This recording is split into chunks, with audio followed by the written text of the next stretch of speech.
Hello, WWE fans, well, wrestling fans in general. Welcome to our sort of results video here to look at the latest NXT Takeover, which is in New York City, which took place, and this was the first of the major highlights for Wrestlemania weekend. So, what went down in Takeover New York, you may ask? Well, we started things off quite brightly, actually, with the NXT Tag Team Championship match being the first to go out, which is the War Raiders, the current champions, taking on Aleister Black and Ricochet, which is going to be their last takeover on NXT before they start moving over to do stuff on the main brand, which is what they've been doing lately. Particularly, they're going for the SmackDown tag titles this Sunday. So it's kind of their final opportunity to be a part of the NXT brand, and as you can probably tell, they weren't successful at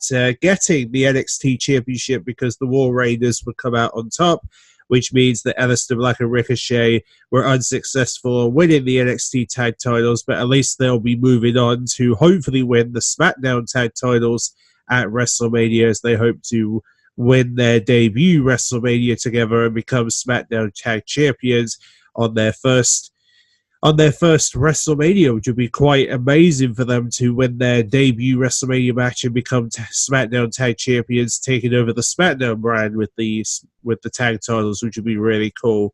So, this was their farewell to NXT. So, farewell, Aleister Black and Ricochet, and we'll be seeing you on the main roster more frequently as new people come to NXT. So then we go on to the North American Championship match for NXT, where Velveteen Dream takes on Matt Riddle. And, of course, Matt Riddle has been on a high lately. He's been winning a lot of matches. He hasn't lost a single match leading up to this match.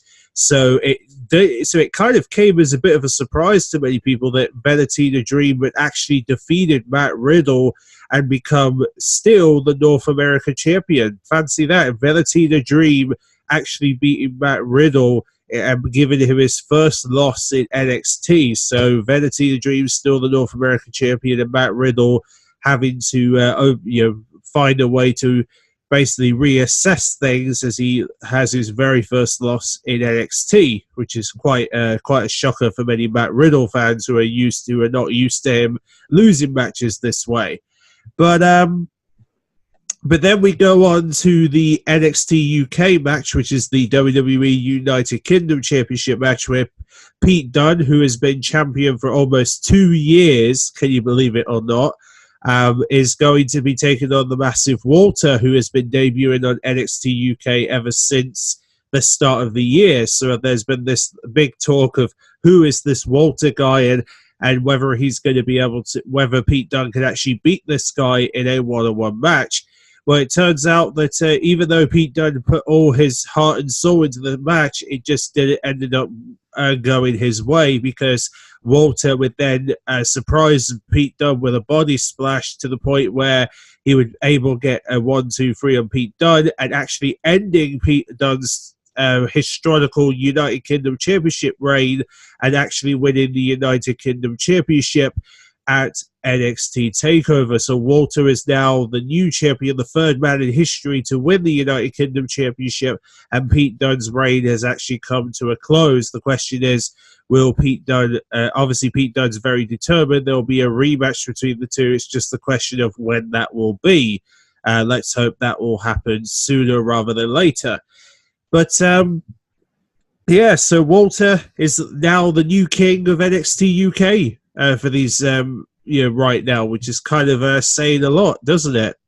So then we go on to the next match, which is the Fatal 4-Way match for the NXT Women's Championship. Sonya Blaze, Ronda Rousey's 4-horsewoman partner, takes on Bianca Belair, Io Shirai, and Cara Sane, who are the three other women who are hoping to, one of those women are hoping to defeat Sonya Blaze to be the NXT Women's Champion, but none of them were successful because Sonya Blaze would come out on top, surviving the Fatal 4-Way, remaining NXT's Women's Champion as she continues to dominate the women's division on the NXT brand. And who knows who's going to be, who's going to be the one to stop her? I guess only time will tell, I guess. I guess there may be nobody who can beat her unless someone new drops in and proves her wrong, essentially. But yeah, looks like Sonya Blaze is still here on NXT for the time being, that is. But then we move on to the main event. This is where we're going to crown a brand new NXT champion. The vacated title, Tommaso Ciampa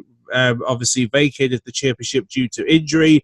So basically Johnny Gargano would take on Adam Cole in a 2 out of 3 falls match, which would determine the NXT champion. And of course, Adam Cole would be the guy who wins the first fall, but then the next 2 falls would end up going to Johnny Wrestling himself, Johnny Gargano, where he was able to fight off not just Adam Cole, but also the Undisputed Era, to the point where he would successfully win the NXT championship. Johnny Gargano finally, the new leader of NXT, finally winning the big one, the NXT championship, and finally he's now added onto the list of many superstars who have held the NXT title, such as Big E, Seth Rollins, Finn Balor, Kevin Owens, Sami Zayn, many guys who have held the NXT championship over the last couple of years that this title has been a part of NXT, and it's great to see that Johnny Gargano finally has his moment, and even a surprise appearance from Tommaso Ciampa was also a bit of a surprise. He actually sort of came to sort of celebrate with Johnny Gargano. This was the first time he actually became a sort of like a babyface. You could say this could have been some sort of a babyface turn for Tommaso Ciampa in some way, but you never know. No one will ever know until he actually returns whether he will take that role or whether he won't, but I guess we'll see. But these are basically the matches for NXT TakeOver this year in New York for WrestleMania weekend. It's great to see that Johnny Gargano finally gets the big one, and he's going to now be leading the locker room for the next couple of months, depending on when WWE are ready to bring him to the main roster that we all thought it was going to be leading up to WrestleMania, but obviously that's not the case. That's probably going to happen later in the year when WWE are ready to bring him forward. But yeah, this is really interesting. Can't wait to see what happens, and I guess we'll soon find out, regardless of how they're going to how the NXT brand favors over the next coming months leading up to the next takeover, which will probably be in a couple of months' time when they get ready to advertise their next big event. And of course, NXT UK will have their own event, hopefully later this year as well. So, yeah, so that's pretty much what happened on NXT TakeOver this year. And of course, tonight in WWE's network is going to be the Hall of Fame induction for 2019, and of course they're going to have the red carpet on YouTube. You can see on YouTube if you want to tune into that. But yeah, this is basically a night for the Hall of Fame guys tonight, obviously, and then of course after that we'll be focusing on WrestleMania 35, because tomorrow is the big one, WrestleMania 35, where we will hopefully see if Kofi Kingston will follow Johnny Gargano and win the big one for the WWE Championship, and whether Seth Rollins will be the one to end Brock Lesnar's reign of dominance as Universal Champion, or whether Triple H will still be a WWE superstar come tomorrow night. I mean, who knows? Maybe this might be tomorrow night. Could be Triple H's last night as a superstar, for all we know. So it's lots of riding up for WrestleMania, but you'll find out the results on Monday, people. So thanks for watching, and I'll see you guys in the next one.